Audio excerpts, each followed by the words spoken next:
All right. Good morning, good afternoon, wherever it is. I'm Ron Brown. This is Tech for Senior. It's December the 11th. Hopefully everyone is getting ready for Christmas. Our family is arriving next Monday evening, so we are busy getting the house all organized and pretty excited about Christmas this year. And hopefully everyone's going to have a good Christmas and a safe Christmas as well. Tech for Senior is, of course, we'll be with you for the next hour and a half. We also have a show on Thursday called Tech for Senior Live. And if you haven't seen that, I would encourage you to come along because we have a heck of a lot of fun and we go over all the news of the week. And we do that and we talk about lots of interesting things. And this week, for those of you who haven't heard, of course, Prime, Amazon Prime, all your videos will be getting ads starting in January. Ads. Can you believe it? You're already paying for Prime and the price of Prime is going up and you're getting ads, but if you want to remove the ads, you have to pay more still. So we're going to talk about all the frustration you might feel and what your options are because Netflix is doing the same thing. So we'll be discussing all that this Thursday on our Prime now, or on our Tech for Senior Live. Now, the thing about this is that, of course, it's not a Zoom meeting. Our Thursday show is not a Zoom meeting. Muted. Am I muted? I don't think so. Can you hear me? You can, yeah. I can hear you. Yeah. There you go. So our Thursday show is not a Zoom meeting. So if you want to watch this Thursday show, it's streamed out to our Facebook page and it also goes to our YouTube channel, which is where you find the premiere video anyway today or every day when I post the link. So it's the same place. Plus all the links to this are in our newsletter. So if you haven't signed up, and I noticed we had a whole bunch of people sign up this last couple of weeks, please sign up. We actually got some comments this week on the newsletter, Hewie, on your article and my article. It was in on Saturday. Someone wrote in, I think I sent it out to you, a nice comment saying how appreciative they were. So there's a lot of good stuff in our newsletter. So please keep that in your thoughts. And it's a great stocking stuffer because you can give and it's free and it's cheap and give a gift of our newsletter. Just sign someone up on our webpage. Please tell them you're doing that, though. Yeah, that's right. So they don't think it's spam. That's right. That's right. This on our premiere video today, we have Mike Ungerman's going to talk about EV batteries, which is a good topic. And also Bob Baxter is going to talk on, remember, replacing his Leaf battery in his car. We did a video about that a year ago. So it's a very interesting video. Thank you, Bob, for doing that. And of course, Huey's going to talk about ISP providers and how to choose one in Canada and the US. So that is all available on our Prime video, which is coming up at 1:30. And I will put a link in the chat to let everyone know what the link is. So that's the Prime, our Premier service. I would like to say this as well, and I want to thank. I know that 2 weeks ago, Hewie did a great job on the Samsung DeX. Yeah, that was the DeX one. That was Drew. Yeah, Drew. Right. Sorry, Senior's Moment. So that was a great show. That we had a lot of positive comments about that. So the point that I'm making is that we really encourage if you have a topic that you want to talk about or you want to participate, we're all anxious to do that. So please, you can let any of the staff know here and we'll work with you and create and help you produce a little 10-minute segment on something that you're interested in. It's and when we've done that in the past year, it's been great and well received. So I would encourage you, just contact us. We'll work with you and we'll create something and it'll be fun to put on the show. So that's important. Now, just so I don't yak on forever here, a couple of things was yesterday I had to come up with a short video today. I've added another video and I thought, what am I going to use?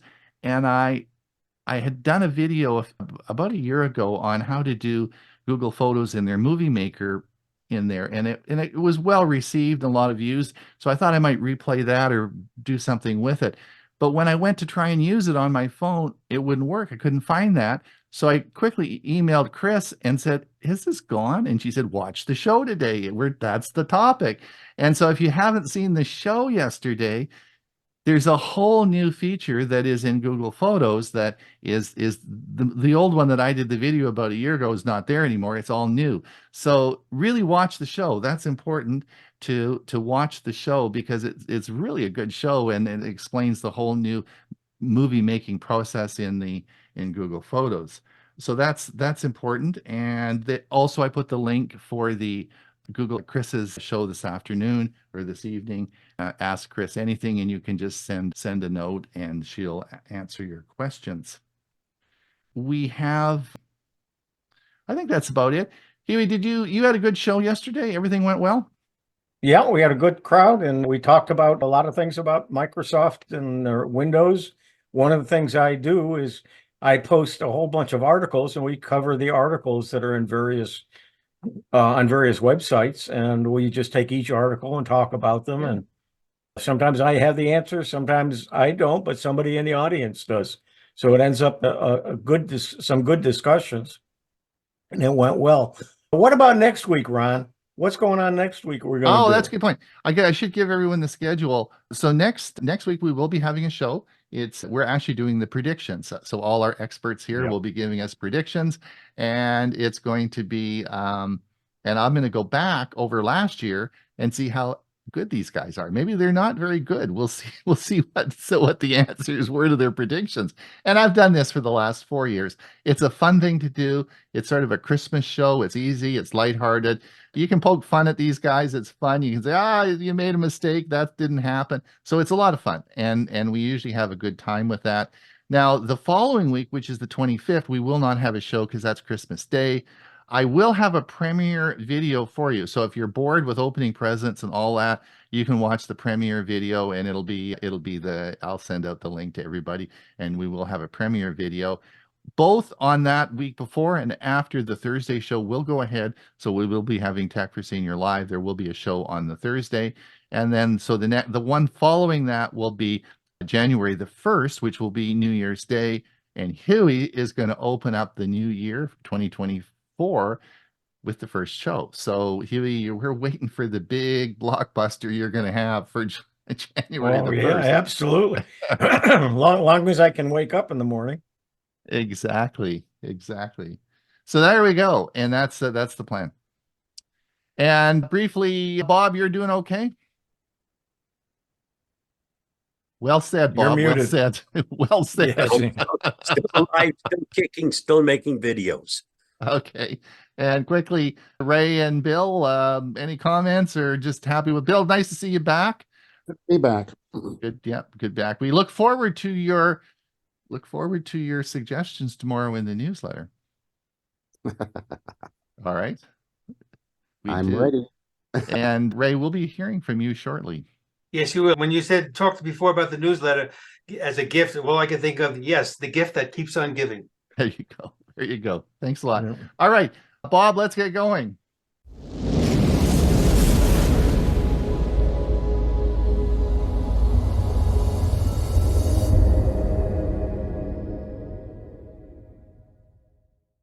Here's my security news roundup for the week ending December 8th, 2023. Meta sued over forcing users to pay to stop tracking. Meta is required to get users' consent in Europe in order to show them targeted ads. For this reason, Meta has to provide European users with a way to opt out of behavioral advertising or face fines totaling $100,000 a day. Meta's solution was to charge users for an ad-free experience. The choice for European users was keep using Facebook for free or pay to enjoy the platform without personalized ads. In order to enjoy your fundamental rights under EU law, Meta is essentially now proposing that users pay up to $275 per year. Read the whole story at malwarebytes.com. TracFone to pay $23.5 million to settle FCC investigation. A Verizon unit has agreed to pay nearly $20 million in penalties to settle an investigation into allegations that it may have violated two federal connectivity programs, one aimed at low-income customers and one that lowered costs during the pandemic. Verizon disclosed the potential program violations after it acquired TracFone in 2021. The Federal Communications Commission announced Wednesday, resulting in a $23.5 million settlement, including $17.5 million in fines for certain instances related to the Low-Income Lifeline Subsidy Program and the Emergency Broadband Benefit Program. Read more at emergingtechbrew.com. Strengthening the Gmail spam classifier with ℏ𝕑. Systems such as Gmail, YouTube, and Google Play rely on text classification models to identify harmful content, including phishing attacks, inappropriate comments, and scams. These types of texts are harder for machine learning models to classify because bad actors rely on adversarial text manipulations to actively attempt to evade the classifiers. For example, they will use homoglyphs, invisible characters, and keyword stuffing to bypass defenses. To help make text classifiers more robust and efficient, we've developed a novel multilingual text vectorizer called ℏ𝕑. Resilient and efficient text vectorizer that helps models achieve state-of-the-art classification performance and drastically reduces computational costs. Today, we're sharing how ℏ𝕑 has been used to help protect Gmail inboxes. Read more at security.googleblog.com. Governments are reportedly spying on you through push notifications. In a letter to the Department of Justice, Senator Ron Wyden raised concerns about governments potentially intercepting or otherwise gaining access to push notifications delivered to users' phones. The governments that are implicated in this practice are not laid out in the letter, but the senator said that foreign officials were requesting push notification data from Apple and Google. In a statement to Reuters, Apple said that in this case, the federal government prohibited us from sharing any information, going on to add that now that this method has become public, we are updating our transparency reporting to detail these kinds of requests. Your government is probably not looking daily at the notifications going into your phone, but if they have a reason to, they might do it. Read more at howtogeek.com. Mac users beware. New Trojan proxy malware spreading via pirated software.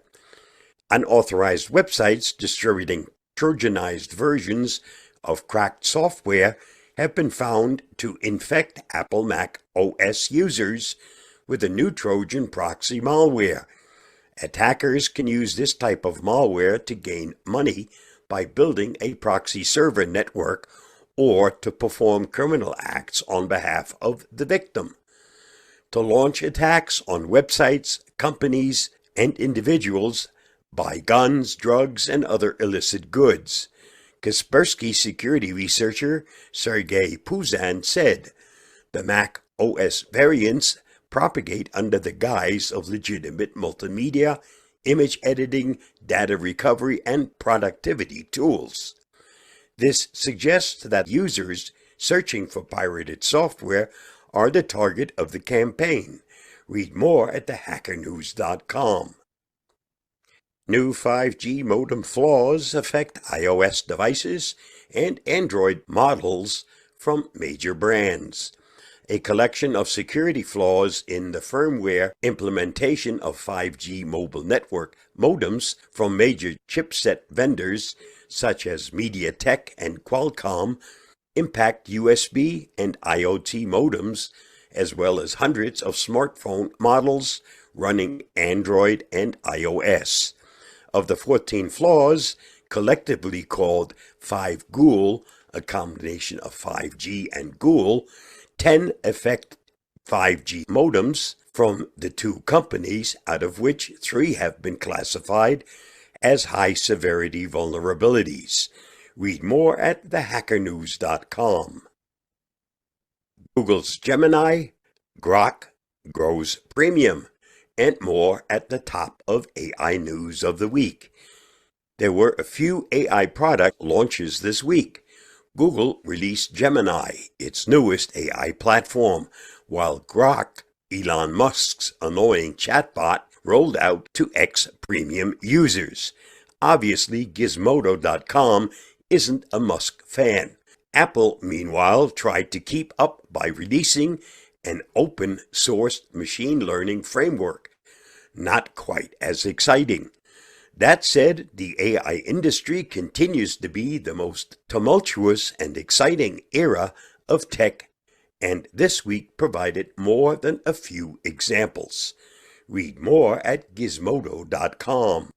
This week's must-see on my YouTube channel: the continuing hands-on exploration of Microsoft's Copilot. This is the second and final part of exploring the balanced mode of Copilot. Next, we'll explore the creative mode. Please watch my video on that topic at the link listed. Did you know? The inventor of the World Wide Web is Sir Tim Berners-Lee, a British computer scientist. He designed and implemented the first web browser in 1989 while working at CERN. His invention has revolutionized the way we communicate and access information, and you will find the original website at the link listed. Success is no accident. It is hard work, perseverance, learning, studying, sacrifice, and most of all, love of what you are doing. Thanks to Pele. And that's a wrap for this week's Security News Roundup. Stay safe, stay secure, and I'll see you again next week. Bye-bye, and thanks for watching and listening. Did you know that you can use the Camera app in Windows 11 to do more than just take a picture or record some video? You can also use it for QR codes. That's right. Let me show you how that's done. Before we do anything else, we need to do a little bit of change to the settings of the Camera app. So let's go through that right now. We'll start by opening the Camera app, and the easiest way to do that is just to hit the Start button and then start typing Camera. And as soon as you start, you'll see the Camera app is in front of you. Select it. Once this opens, go to Settings, and go down to where it says Related Settings. And what we want to do is to turn on Try Out New Experimental Features. Turn that on. Once this is turned on, restart the Camera app. And that's very easy. Just simply close this, go back to the Start menu. Again, start typing Camera, and as soon as you see that icon pop up, select it. Now, we've turned that feature on, and now when I hold up the QR code, I can go over here, and you see it says barcode. Well, barcode, there's no difference between a barcode and what you see printed out in front of you, because in essence, it is a barcode. So let's select it, and I can now select that link.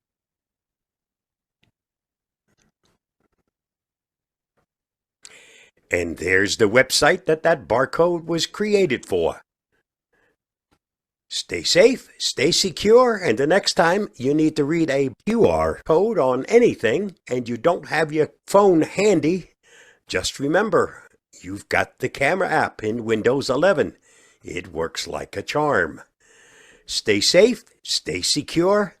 Visit my channel. Bye-bye.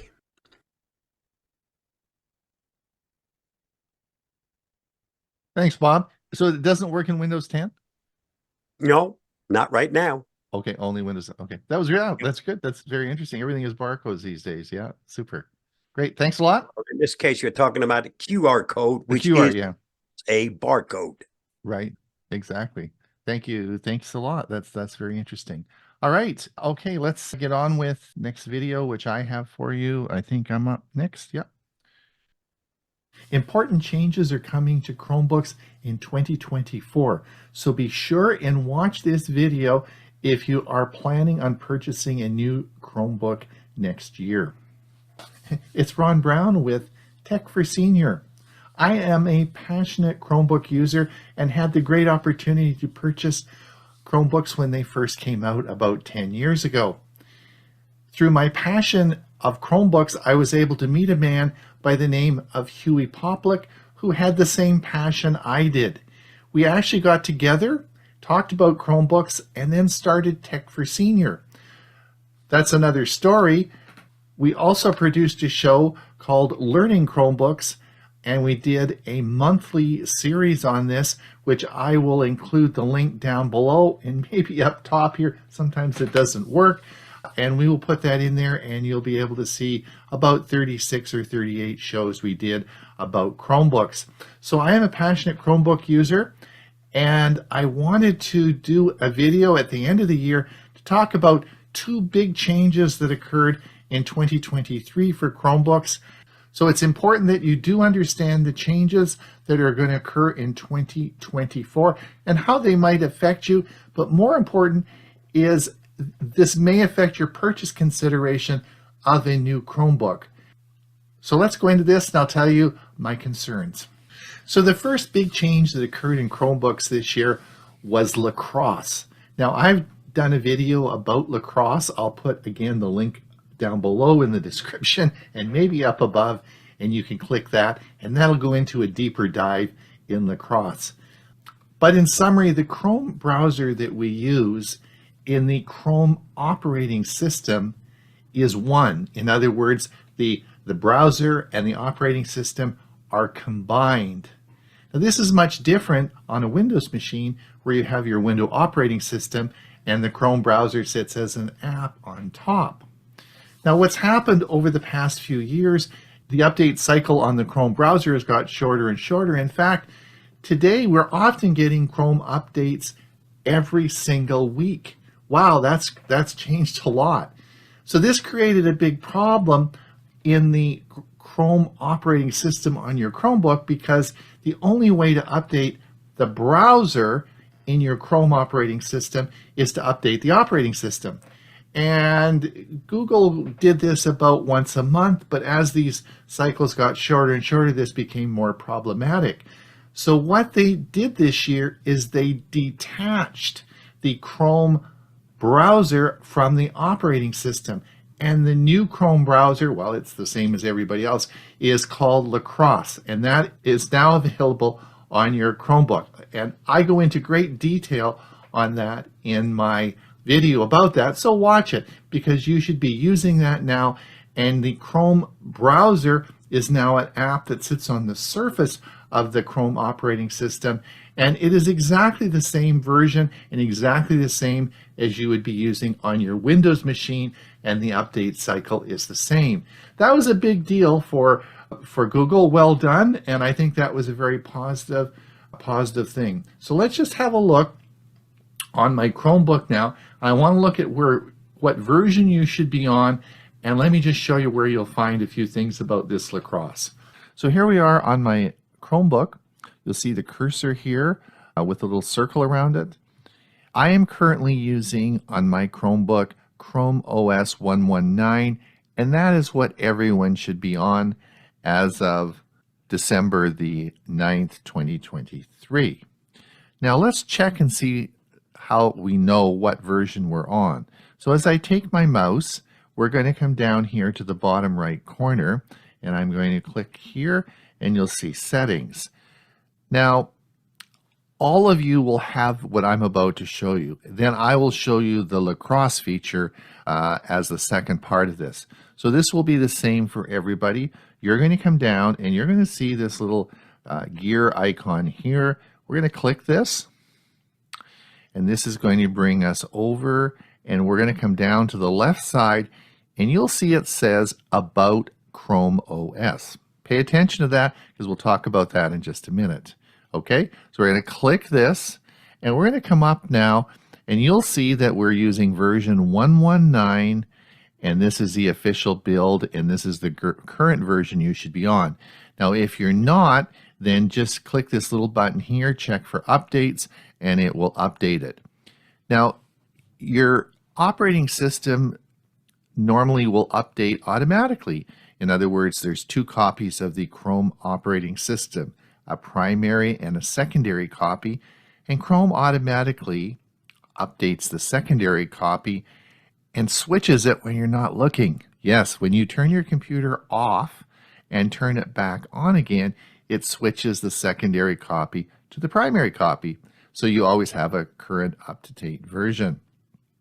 However, if you're a lid closer like I am, and you don't actually turn it off, you just turn the lid down to make it your Chromebook go to sleep, it doesn't update the operating disk system. It doesn't switch those copies. So you might have to do it manually, and you just come over here and you'll just click the button there, and it will check for any new versions. All right, so let's get out of here. And I'm going to come up, and what I'm going to do now is I'm going to show you, and I'm going to bring up the Chrome browser.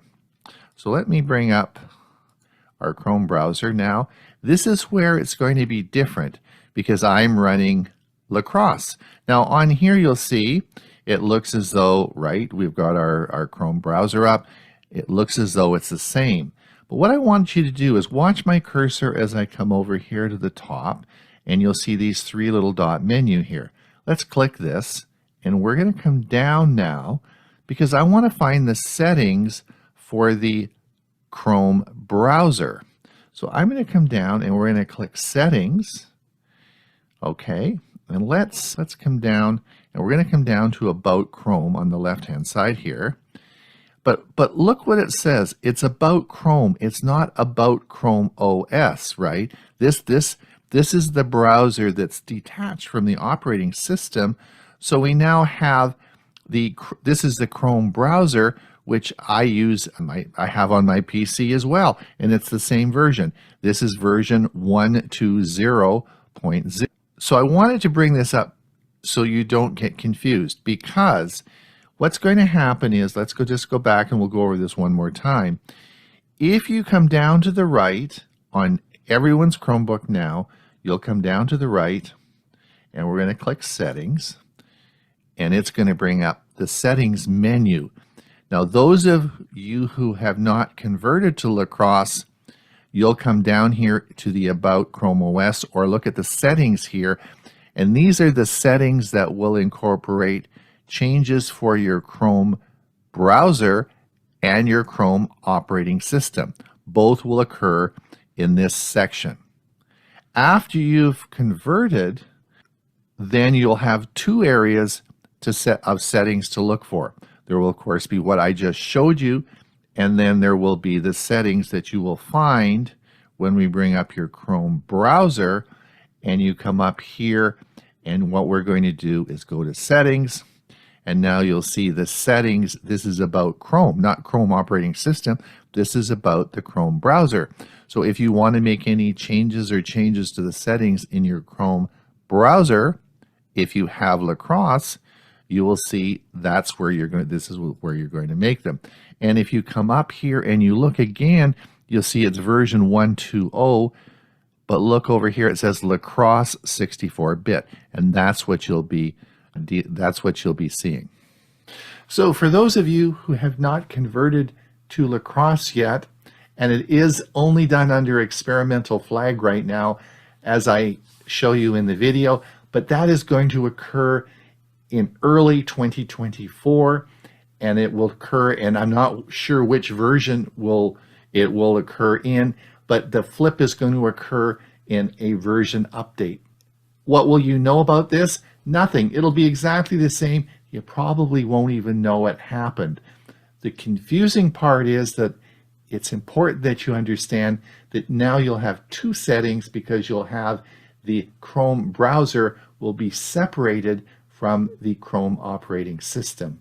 A little bit confusing there when you're looking for things, but hopefully that explains it.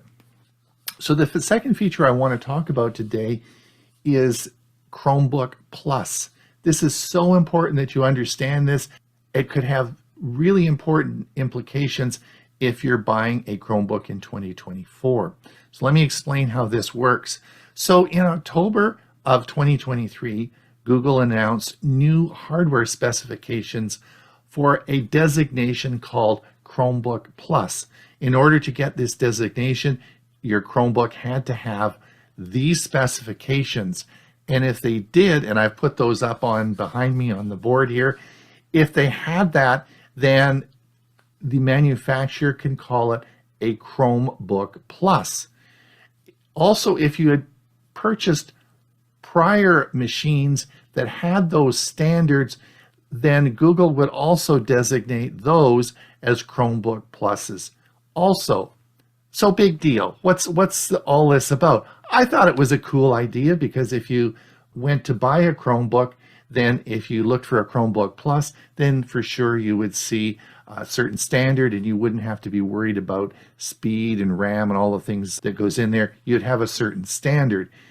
So I thought it was a good thing. And for people who had bought serious Chromebooks this year, then most of their machines would be grandfathered in.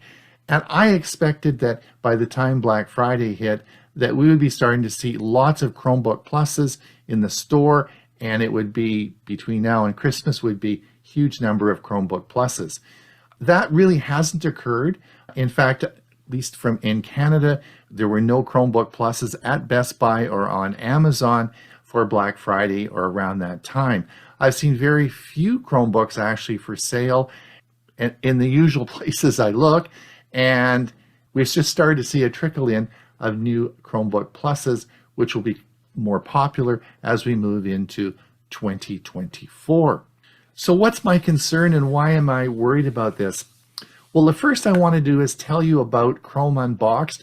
They're a great site that I would suggest you subscribe to because Robbie Payne goes through and tests all the new Chromebooks that are coming out.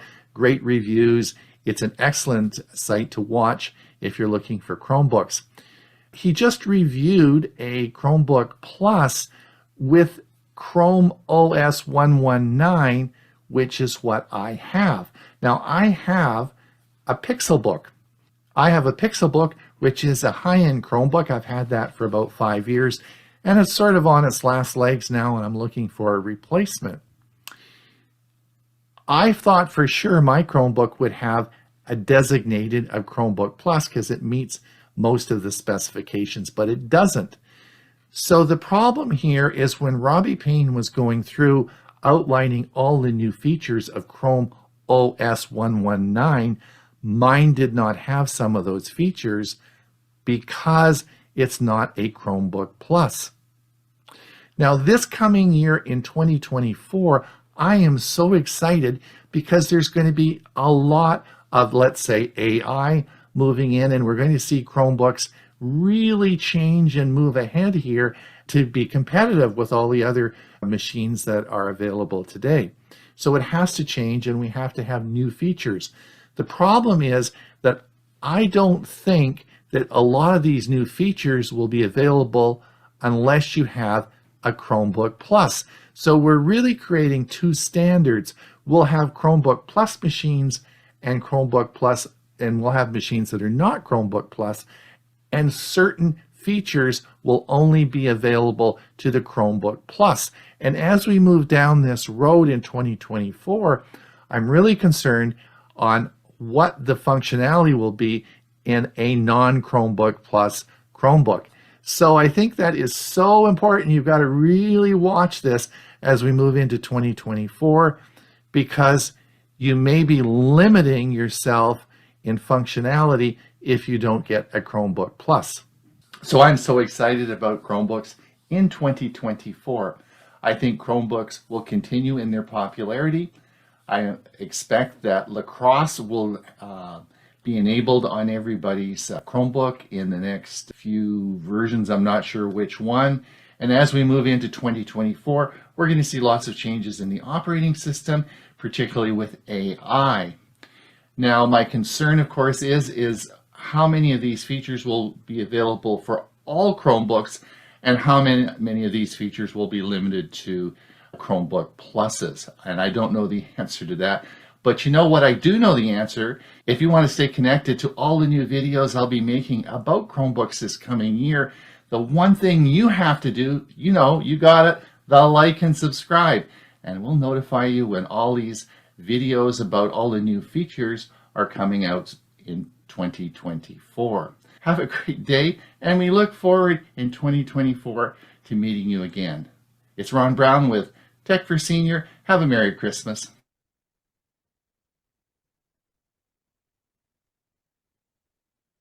All right, and Hewie alluded to some of this yesterday when in his show, when we were looking at different standards for AI and different versions of Windows that'll be coming on later this year. So life's changing pretty quick. So anyway, let's I guess Hewie, take it away. Hello, everyone. In today's video, we're going to take a look at Microsoft's plans for the next major Windows release coming in 2024, codename Hudson Valley. There have been some big changes happening behind the scenes at Microsoft recently, with new leadership taking over the Windows organization. This leadership change has led to shifts in Windows roadmap and the introduction of some exciting new AI-focused features that are in development. The new Windows roadmap. So first, let's talk about what's happening with the Windows roadmap. Previously, under Panos Panay's leadership, Microsoft moved to a 3-year cycle for major Windows releases, plus smaller moment updates sprinkled throughout the year. However, the new Windows bosses are shifting gears again.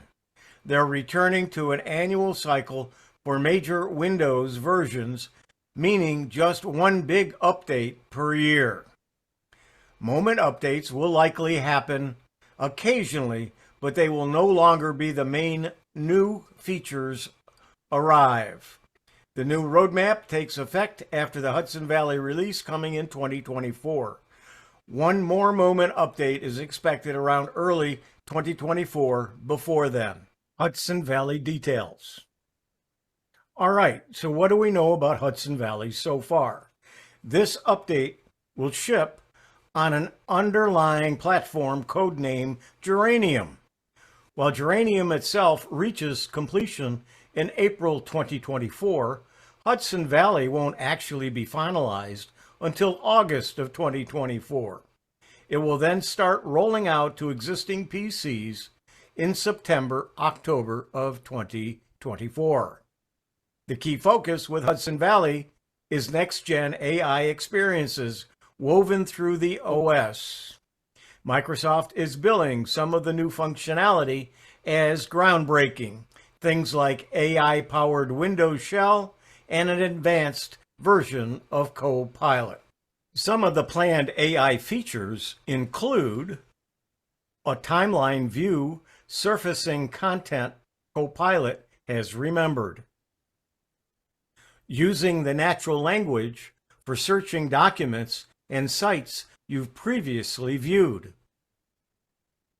AI upscaling for media like video and games, live translation of captions, even AI wallpapers with parallax effects.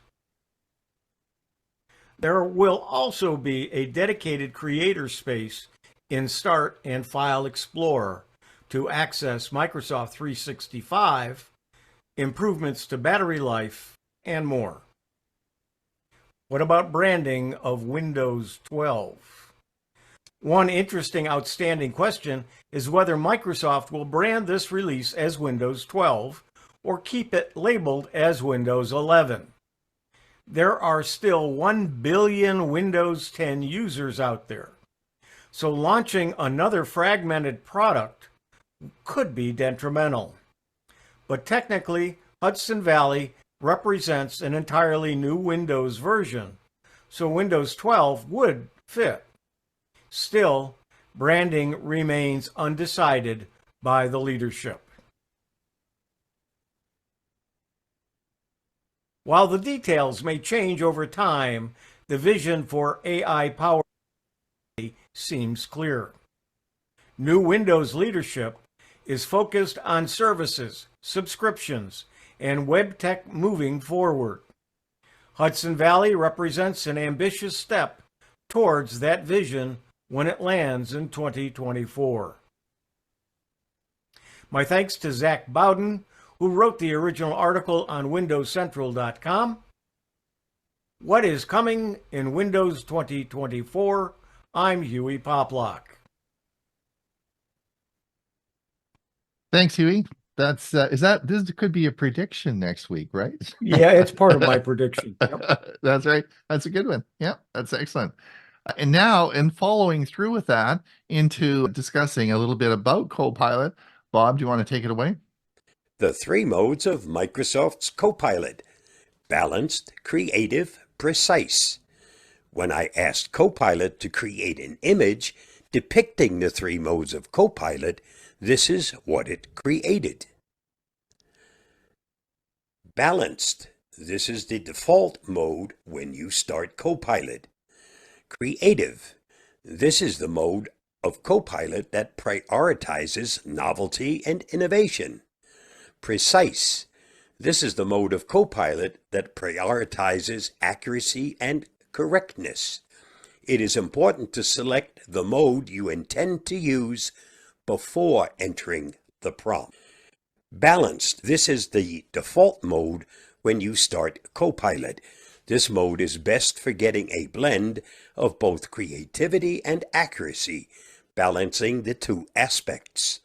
You can use commands like, what are some pros and cons of working from home? How can I improve my writing skills? What are some interesting facts about dolphins? Create a table of contents for my report.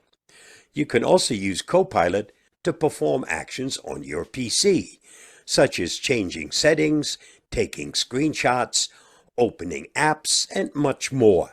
For example, you can use commands like turn on dark mode, take a screenshot, open Excel, mute the volume.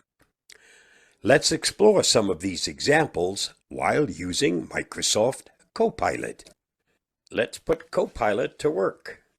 I'll start it up by using the shortcut key combination of the Windows key and C for Copilot. And that opens up Copilot. You could also select the icon in the taskbar, but for me it's easier just to use the shortcut key, Windows key and C. Copilot is open. Make sure you select the right mode if it's other than the default balanced mode. And down here it says, ask me anything. And the question I want to ask is, what are some pros and cons of working from home? Now you can either type that in here, or you can simply use the microphone and say what you want it to do for you. So let's do that right now. What are the pros and cons of working from home?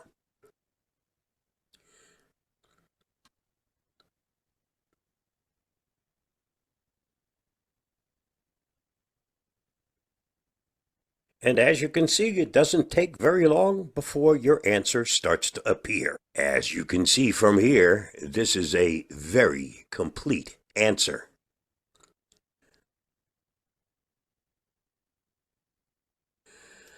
You will also notice in here that there are references so that you can always check on the accuracy of the reply. And I guess these items down here are considered advertisements, since this does work with Bing. Now you can, since it's already giving you an answer and it remembers what it gave you, you can, with the next prompt, let's see if we can get it to summarize that reply. Please summarize your answer. Here's a summary of my answer. Working from home can have both advantages and disadvantages, depending on your personal and professional preferences. Some of the pros are more independence, no commute, increased productivity, improved technical and communication skills, and more flexibility. Some of the cons are increased isolation, increased home office costs, risk of overworking, communication and collaboration challenges, and less recognition and career advancement. I hope this helps. Thank you for chatting with me. Have a nice day. So you can see that it gives you the opportunity to actually shorten its answer. So you have a choice. You can get the long answer, you can get a shortened answer, or you can use something in between. Just format your prompt to Copilot in such a way as to make it give you the answers you're looking for. I hope that helps. In the next session, we'll explore some more examples. Thanks for watching and listening. Bye-bye.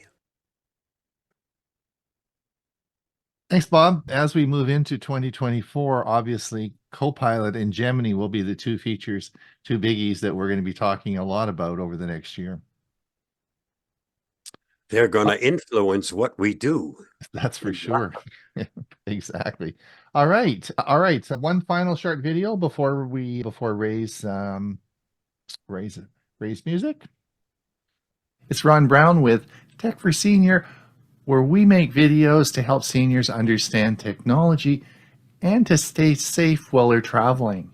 Today, I want to briefly look at the emergency services available on your Android phone.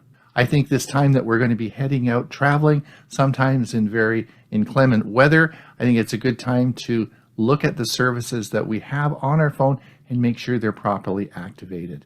So let's have a look. All right, let's have a look at the safety and emergency settings on my Pixel 6 phone. Then we're going to come down here to safety and emergency settings. Let's click this. And here we have all our personal emergency settings. So let's go over the safety and emergency features on your Android phone to just familiarize with what is available and what you should be using. So as we come down, we're briefly going to look at each one. We have, of course, medical information. This is self-explanatory. So we have emergency contacts. These are people who you've designated to be called in event of an emergency. We have emergency SOS. Let's click this, and it's important that you understand that pressing the power button quickly 5 times or more will start an emergency sequence. Now, I'm not going to go into the details of this, but this will set up. You should familiarize this for the area you're in and how that will be connected to your emergency services, which is different depending on what country and where you are. A car crash detection, I have mine turned on. Again, this depends on where you are and what service you have connected to, but this will detect and notify emergency personnel in the case of a car crash. Crisis alerts, we have, of course, crisis alerts I have turned on. Get notified about natural disasters and public emergencies affecting your area. So you would normally want to keep this turned on. Emergency location services, so they know where you are. You broadcast exactly where your location is, and this is, again, the details here, but it depends again on the area and if it is supported by your services. If the supplemental emergency location service is supported in your region, when you call or text an emergency number, your device will automatically send its location. Again, I have that turned on. We have earthquake alerts. This is not available in my area, but in certain parts of the world, this is very important. You'll get a notification. Unknown tracker alerts. We've talked about this before, but this will alert you if there's someone tracking you illegally in your area. You can see if that's occurring, and you can actually scan now and see. And then we have, of course, wireless emergency alerts. That, again, these would come mostly from the area that you live in. You can do extreme threats, severe threats, amber alerts, test alerts. Now, I have my test alerts turned off because one of the problems with it is is that it keeps sending you notifications every, I don't know, 10 seconds until you actually respond on the phone. So it can be very annoying if you're not immediately available to turn that off. So those are the emergency features on your Android phone that you should be familiar with when you're traveling. Have a look at those before you set out and travel on your Christmas vacation. These are important services that you should be aware of. It's Ron Brown. On behalf of Tech for Senior, I want to wish everybody a Merry Christmas and Happy New Year. May you stay safe in your travels, and we'll see you in the new year for a lot more videos. And don't forget that like and subscribe, and we'll keep you posted as to all the new videos that are coming out. Have a great Christmas, and we'll talk to you soon. Okay, Ray, take it away. Thank you, Ron. Do you need to turn anything off? Yes, a good point. I need to stop yes, we'll stop the live stream. So if you're over there on YouTube and you're watching, we have lots of room over here, so you can pop over and participate in our Q&A. Otherwise, we'll see you next week. All right, so we'll just stop the live stream and take it away. Thank you, Ron.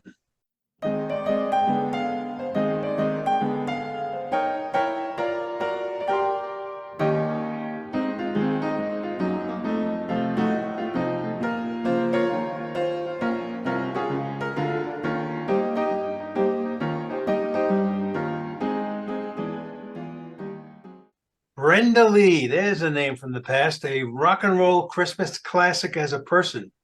I'm going to thank ChatGPT 3.5 for the following first 4 paragraphs here. Brenda Lee, born Brenda Mae Tarpley on December 11. December 11, that's that's today. On December 11, 1944, in Atlanta, Georgia, is an American singer who achieved significant success in the 1950s and 1960s. She's best known for her powerful voice and her contributions to various music genres, including pop, country, and rockabilly. One of Brenda Lee's most enduring contributions to the holiday music catalog is Rockin' Around the Christmas Tree, song written by Johnny Marks, who had previously penned other Christmas classics like Rudolph the Red-Nosed Reindeer, that was Gene Autry, and Holly Jolly Christmas, Burl Ives. Now, Rockin' Around the Christmas Tree by Brenda Lee in 1958. She was just 13 years old. But despite her young age, Lee's performance showcased her mature and distinctive voice. The song has a lively and upbeat feel, incorporating rock and roll elements, and it became an instant hit. Although it didn't initially make a massive impact on the charts upon its release, Rockin' Around the Christmas Tree grew in popularity over the years. Its inclusion in various holiday movies, TV shows, and commercials helped solidify its status as a festive classic. The song has since become a staple of Christmas playlists and is celebrated for its timeless appeal and Brenda Lee's energetic and memorable performance. Now, I've mentioned before how the number of times a song is streamed now counts towards its popularity and ultimately chart position. This has had a major impact on classic Christmas songs, since instead of playing a CD or vinyl, the majority of folks today stream their favorite Christmas tunes, helping those oldies but goodies climb the Christmas music charts at the end of the year. Now, this is really interesting. This month, Rockin' Around the Christmas Tree finally reached the top of the Billboard Hot 100 chart. It took only 65 years to get there. Brenda Lee, who I mentioned turned 79 years old today, is the oldest artist to land a Hot 100 #1. So today's video clip, which was televised last week, has Brenda performing at the legendary Grand Ole Opry House in Nashville. And in case you missed it, there will be a repeated airing on NBC on December 20th. So Brenda was given the nickname Little Miss Dynamite after recording the song Dynamite in 1957. My guess is the fact that she is only 4 feet 11 inches tall was also a contributing factor to this moniker. Happy birthday, Brenda. Well done, Ray. Well done. Imagine, and she's, it's nice to see someone being honored at that age and still being able to be performing. Yeah, she did a fine job. 79 years old today. So But how short she is. When everyone else came out on stage, then you realize really how short she is, right? as I said, Little Miss Dynamite is 4'11". Oh, isn't that hilarious? Yes, well, well done. Well done. I'm really excited what you're going to have for our pre-Christmas show next week. You know, it's going to be, that'll be our last show before Christmas. So Well, I'm thinking of something old and something new. oh, really? Okay. All right. All right. So, well, you can have more if you need more time. Let me know. We can have a couple. No. You can do a couple One shows if you want. one video will contain something old and something new. Okay. There you go. We can hardly wait. Thanks a lot. And don't forget that Ray's playlist is updated. I update each week when these songs are come out, I update the playlist. So if you want to just click that playlist and listen to 300 songs, in other words, weeks and weeks of music, you can just sit there and listen to it. It's all there. The streaming is amazing stuff. It really works well. So anyway, Yeah, thank you. one thing it's not going to be, Ron, is all of us singing Christmas carols next week. No. We like our audience too much. The best Yes, we're going to do is absolutely. predictions. We're going to do predictions. That's about as best we're going to do. So anyway, thank you. I want to thank everyone for coming and showing up today. As I said before, and I always will say, it's your support and encouragement, enthusiasm that keeps us making these videos, even though we have so much fun doing it. And that's the real reason we do it. But your enthusiasm and support is great. Don't forget, this Thursday, we will be having on our Thursday show, we will be talking about, oh my gosh, advertising on Amazon Prime, increasing prices, what your options are, and it should be a lively show with everybody having their own opinion on this. So all of the regulars will be there, and we'll all be voicing our opinions on this starting all these features will be starting in January of this, well, in about 3 weeks time. So that's on Thursday next week. Don't forget, we have a show next week. The following, on December 25th, we will not have a show, but I will have a premiere video for you. Don't forget our video today. Our premiere video coming up will, of course, be Mike Ungerman talking on EV batteries. Bob Baxter is going to talk on replacing his battery in his EV. And Hewie's going to tell us how to choose a ISP provider. So all those will be on that'll be played at hour. This is the time when we open it up to Q&A. If anyone has any questions about any of the videos we produced, any of the Chromebook stuff, any of the Copilot, or anything Huey talked about, just ask us. We're here till about 20 past. Carl, go ahead. Yeah, I'd like to see a video on somebody changing the battery on their Tesla that weighs 3,200 pounds. Yeah, I don't know. Yeah, that'll be an interesting. I don't think they do those in the driveway, but we'll. You need a high-low. But the reason I really popped in is, and I want to ask Huey, is, as you know, my Galaxy watch does not work with my phone. It's a OnePlus phone, and to get the health features, as you already stated, Ron, you need to match it up with the phone. So I'm considering now getting another phone, and I see that, and I know Hewie has a Galaxy phone. They're coming out with the next 2024 model is going to have some sort of AI with it. Do you know anything about it, Huey? Just there have been some rumors, but and I've seen some articles, but I have not read them because I'm not ready to upgrade yet. Mine's a 22, so I might be ready in the spring, but not yet. Yeah, they're apparently introducing a lower cost version, S23 now, that doesn't have the full-blown features of the Ultra, and it's supposed to be coming out, I think, in January. But I'm like you, I'm not ready to jump in with a new phone, especially with AI. You know, the way things are changing with Chrome and everything, I gotta believe every 6 months your AI phone's going to be obsolete. You're probably right, Carl. That's a good point. I mean, life is changing quickly. I am looking at an S24 as well. I'm not sure. I don't know the answer because there isn't enough written about it yet, and we don't know what the final word is going to be about that. So I think it's more, we'll be reporting on that obviously as it comes along. But it's a good point. I just don't know the answer to that.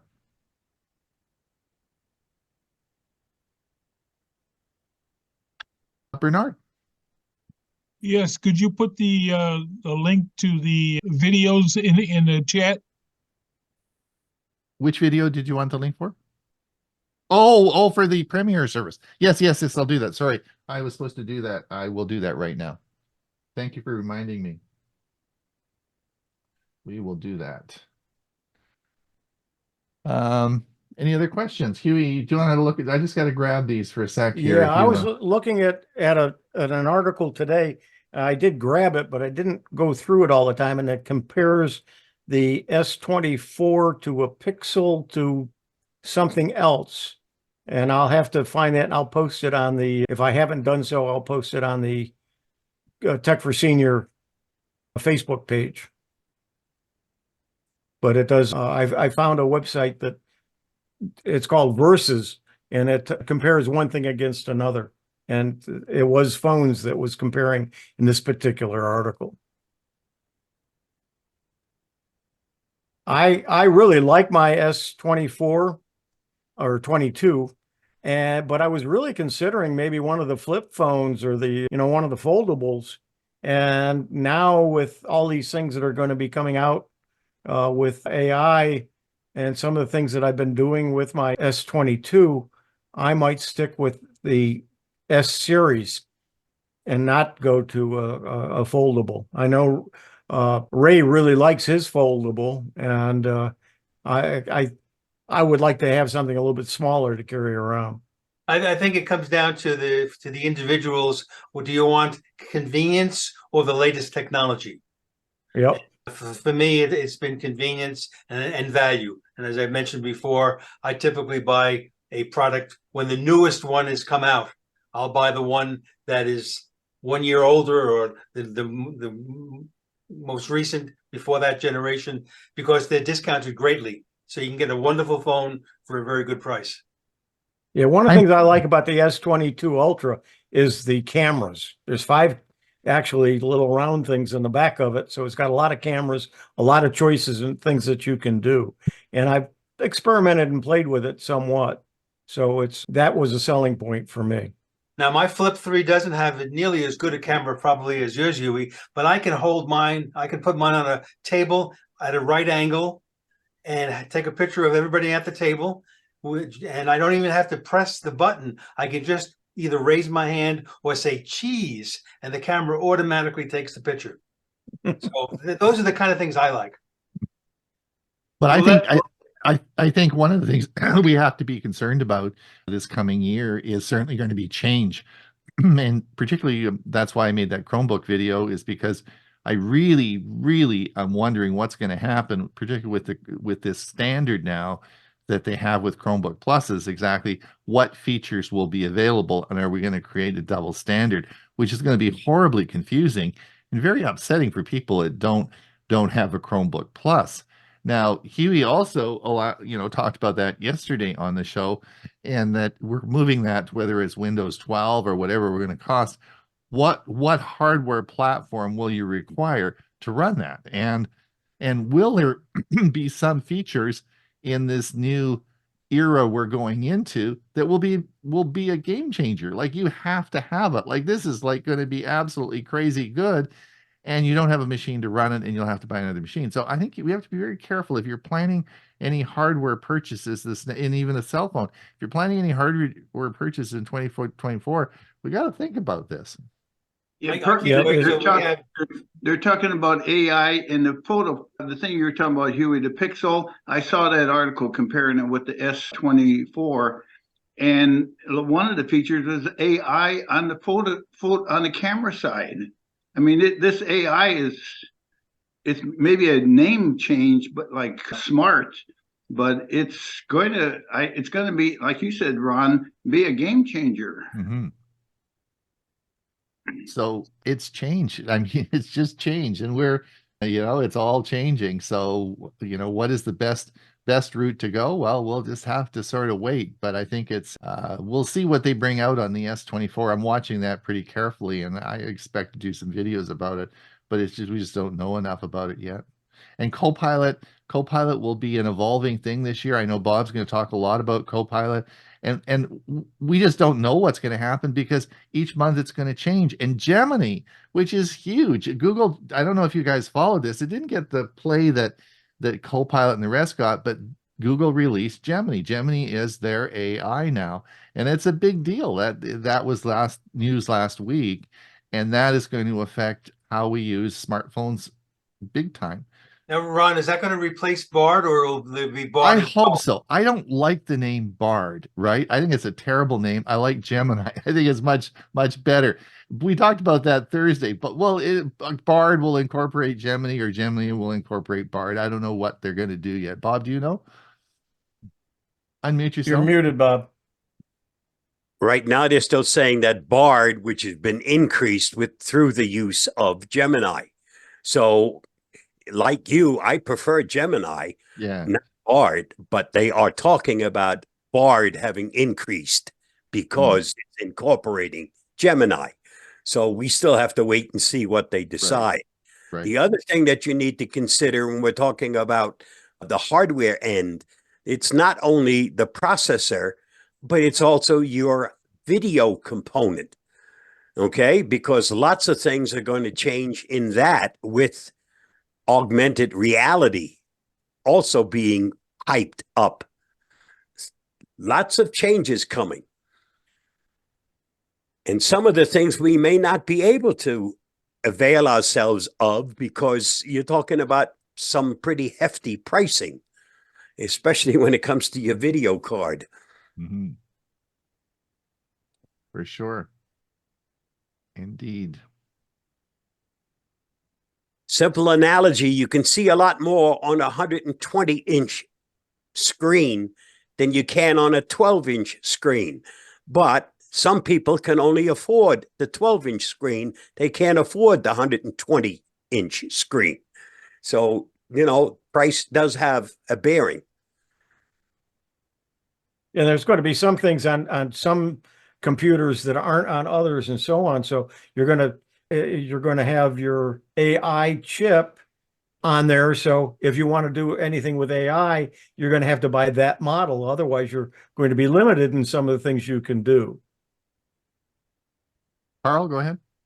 Yeah, that along that line, and I think Ray probably knows about this, is that I was at Costco and they had a 77-inch LG TV OLED. And what I noticed, I was looking at the box, it does not have the new ATS 3.0 or tuner, which I forget what the other name is for it, but that's the technical name. And I was shocked because it's a 23 model. So if you're going to be buying the TV, you want to get that new digital over-the-air tuner. Otherwise, you're going to not avail yourself if you want to watch something over the air in the digital, higher digital resolution. I don't know if it's 4.0 resolution or not, but anyways, that was shocking to me. I'd never expected to see a 23 model without the latest digital tuner, ATS 3.0. But I'm sorry. Go ahead, Ray. It does have a digital tuner, just not the latest one. Is that what you said, Carl? Yeah, right. It's not the ATS 3.0, which gives you higher resolution, and it has the potential for a lot more features. And that's another thing. I just dawned on me. AI is going to creep in there too. You better believe it. Like Bob was saying, the hardware, the chips made with AI. It's going to be a fun time. I hope I live through it. We all do. That's right. Greg, go ahead. I want to make a comment about working at home. In the States, there's been some real issues about working home, filing a workers' compensation injury if you trip over some debris. What the OSHA, federal OSHA has stated, in order for you to work at home and to receive workers' comp insurance, your home has to be inspected by a professional inspector. so that all your clutter and junk is moved away, and then they'll allow the claim. Otherwise, they're denying the claims. Pretty much the same as at work. You have to meet OSHA requirements. If Absolutely. you're working from home, it has to meet OSHA requirements.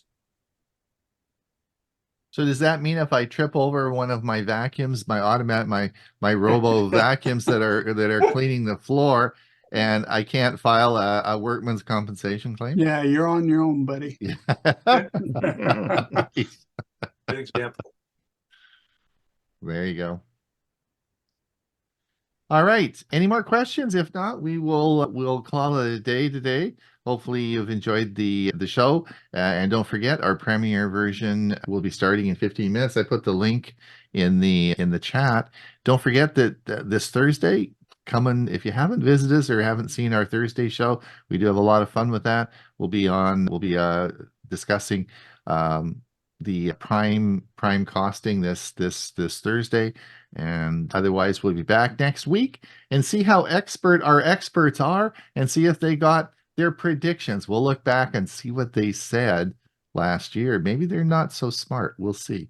Or maybe they're really smart. Maybe they got it right. We'll see what their predictions are. You might need to go back 2 years to Watch the Song and Dance Act next week as we try to dance around our predictions. If you want me to play the one where I'm not going to say who said it, there will be no Windows 11. Never. It will always be permanently Windows 10. If you want me to play that video, I will. It must be 2 years ago.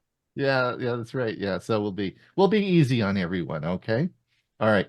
We'll see everyone next week. Have a great week and get ready for Christmas. Bye now. Bye. Bye, everybody.